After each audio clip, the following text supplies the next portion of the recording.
I think we are live now. Yeah.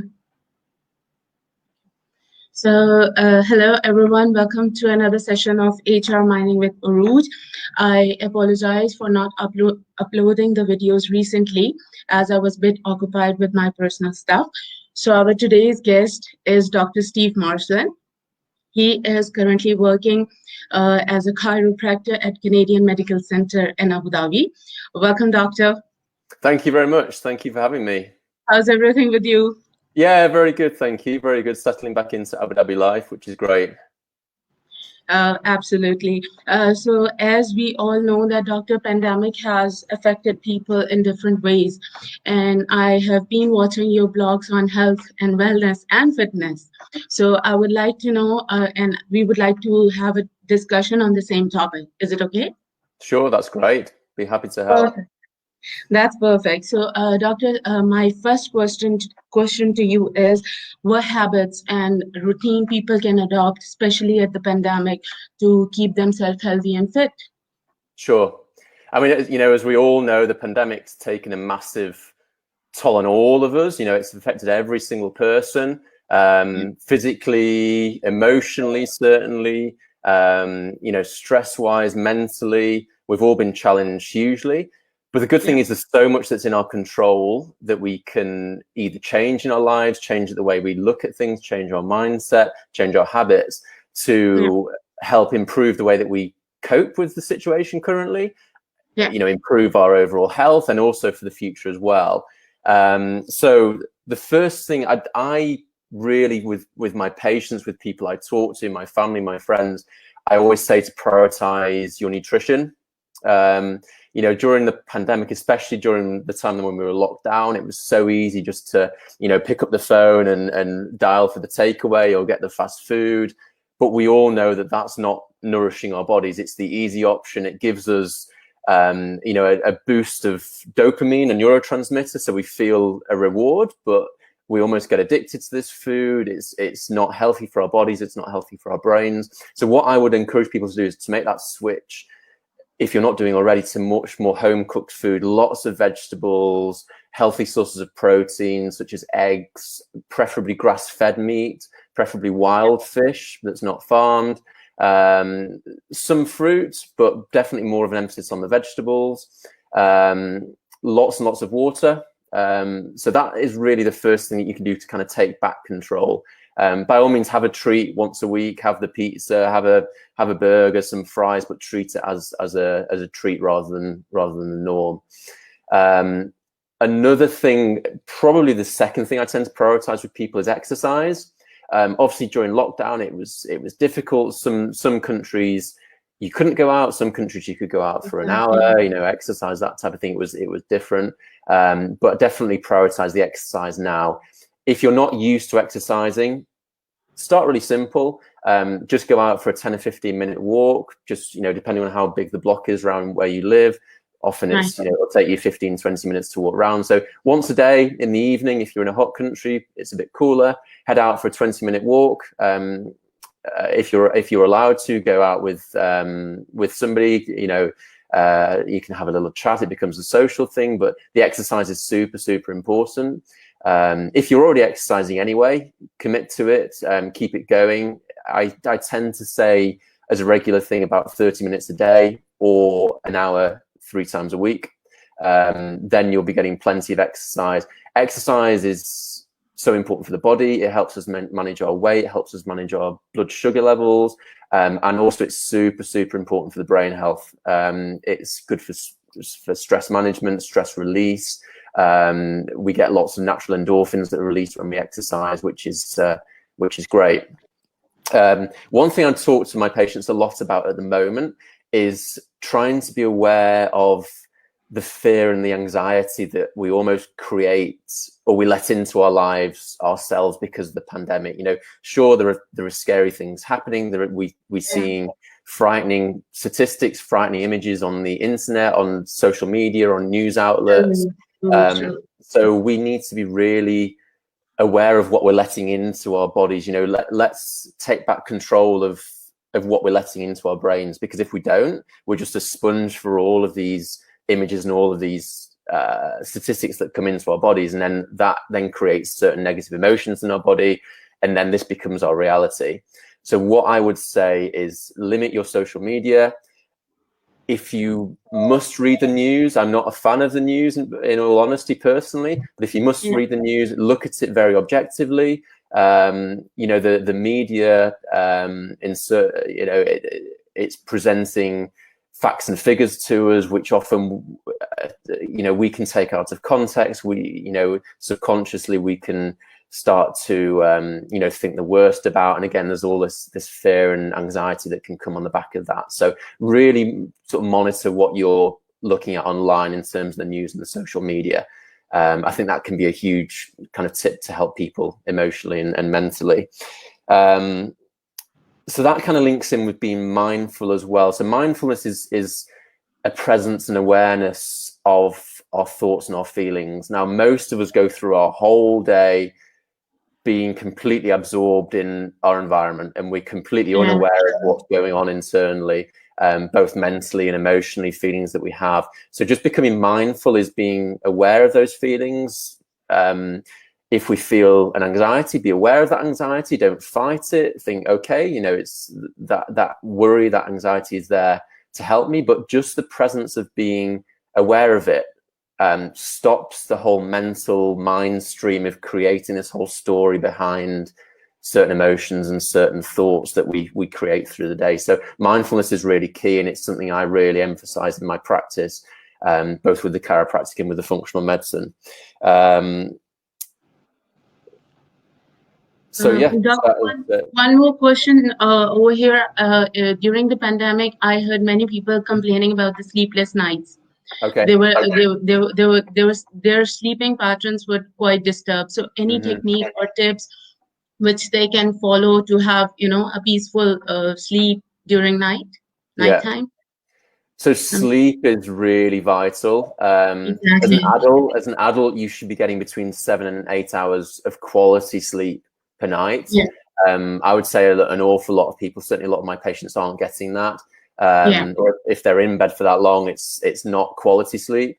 We, in the kind of healthcare world, we talk about something called sleep hygiene, which is about improving not only the quantity of your sleep, but more importantly, the quality of your sleep. So what I would do is, the most important thing is to create a regular pattern of sleep and wake. So try to always go to bed at the same time. Try to always get up at the same time. Don't even change that at the weekend. Just keep it, you know, be religious about it. Be, you know, you should really be aiming to get into bed. This is probably going to shock people, but I'd say 10:30 at night time, which I know for a lot of people is incredibly early. So 10:30 bedtime, and then you should be waking, you know, the equivalent of that, which would give you 8 hours. So, you know, sort of 6:30 the next day, and be regimented with that each day. Create a good routine around the bedtime. You know, when you know you know, with little ones in our family, we create a nice bedtime routine for them, but as an adult we sort of forget about this. So what I would do is, for an hour before bed, you need to stop screens. Screens give off a blue light, which is very, very activating for the brain, for the neurons and the neurotransmitters. So avoid screens for 1 hour before bed.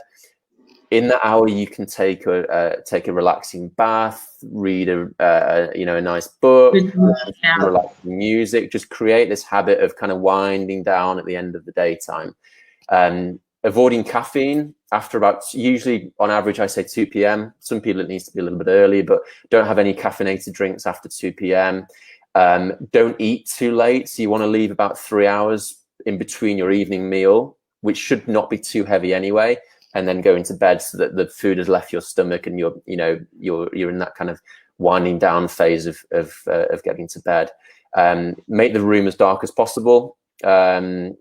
That's very important, and getting the temperature right as well. So you should actually have your bedroom reasonably cool at night time. That's quite important as well, because that'll help our body just kind of wind down and get that restful sleep. Thank you so much, doctors. Doctor, with the stress management techniques, can you please give us some techniques for stress management? I mean, breathing exercises, yoga, I Mm, believe, right? mm. And what other techniques we can do to reduce the stress? Sure. So, like I mentioned just briefly before about the mindfulness, that is something I really would heavily encourage people to do. As an adjunct to that, as a kind of add-on to the mindfulness, I'm a massive fan of meditation. You can either do your own meditation, which can be something just as simple as once a day for 10 minutes on waking. You just sit in a quiet room and you just literally focus on your breathing. You can count your breathing, be mindful of the feeling of your breath in your stomach, or the feeling of your breath leaving and coming into your nose. Or there's a lot of apps these days which are really excellent. There's some UK based apps, there's some US based apps.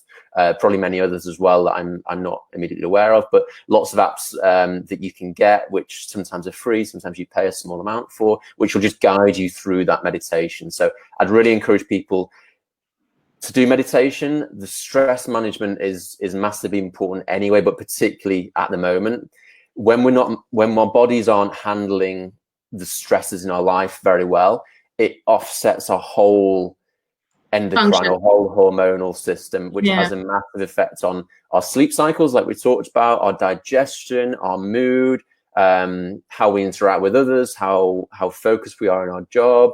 It has such an effect. So really, we need to kind of get back in control of that and understand that there are things within our control that we can do to sort of manage what's going on around us and what we're kind of letting into our bodies. So meditation, coming back to the exercise as well. Exercise is a great stress reliever. A little bit of exercise every day. Maintaining social connections, if we can't sort of meet with our friends, enjoy time on Zoom or whatever we're able to do, phone them up, just keeping that regular contact so that even if we can't be sort of in physical contact, you're keeping that social connection, which is so massively important as well. I agree, doctor. Since I started meditating and mindfulness, even my anxiety levels has gone really down. And I mean, it really helped me out a lot. So, doctor, my last question to you is, how important is to have a visit to a functional medicine practitioner, and how it adds value to someone's health or fitness or wellness? Sure.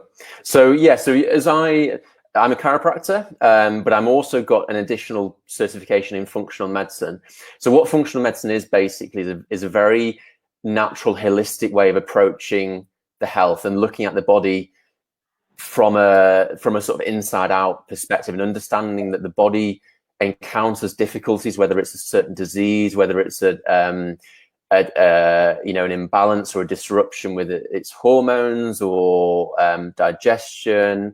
And we look to try and understand why this is happening in the body, and then look to actually correct that and heal the body from the inside out by helping with lifestyle changes, particularly our emphasis on diets, nutrition, supplementation. I also bring in things like mindfulness, mindset, stress management, all the things that we've talked about today. So I think it's really important. There's a lot of so much information on the internet these days about health, well-being, these types of things, which we can all Google, which is great. I think the issue these days is in our modern lives isn't the accessibility to the information, but it's finding out how that information applies to us and what's relevant. Because it's almost that there's too much information out there and so much of it isn't relevant to us. If we're not guided, sometimes we can either completely waste our time, we can waste our money on certain fad diets or certain supplements that claim to completely change our mood or our digestion or something like that. The aim of a functional medicine doctor is basically having a guide. So it's not going to be somebody that will tell you do this, do that. It's going to be somebody that guides you and helps you understand your body better, understand why you feel a certain way, why a certain function in your body isn't working as optimally as it should do. Once we understand that, then the functional medicine practitioner can guide you, can say, this is happening because of X, you're feeling this way because of Y. We can really balance that by changing this in your diet, by altering your sleep patterns, by taking supplements, A, supplement B. So it's really having a guide, having somebody that's experienced with, with health and with a natural approach to health, and understanding that the body is all powerful. It has an innate intelligence to heal itself. And if something isn't working optimally in the body, there's a reason for that. Often the reason is something that we can identify, and then often it's something that we can very much manage and get back on top of and heal. Thank you so much, Doctor. It was amazing to have you over here, and lovely seeing you after many, I believe after a few months, right? Yeah, long time. Yeah, good to see you too. Same here. So I hope I can come back to Abu Dhabi again, and I'll definitely have a visit. Yeah, sounds good. Yeah, all the best. Thank you for having me on today. Thank you so much, Doctor. Cheers. Thank you for your time. No problem. I Pleasure. appreciate it. Thank you. Bye-bye. Bye. Bye-bye. Cheers. Bye.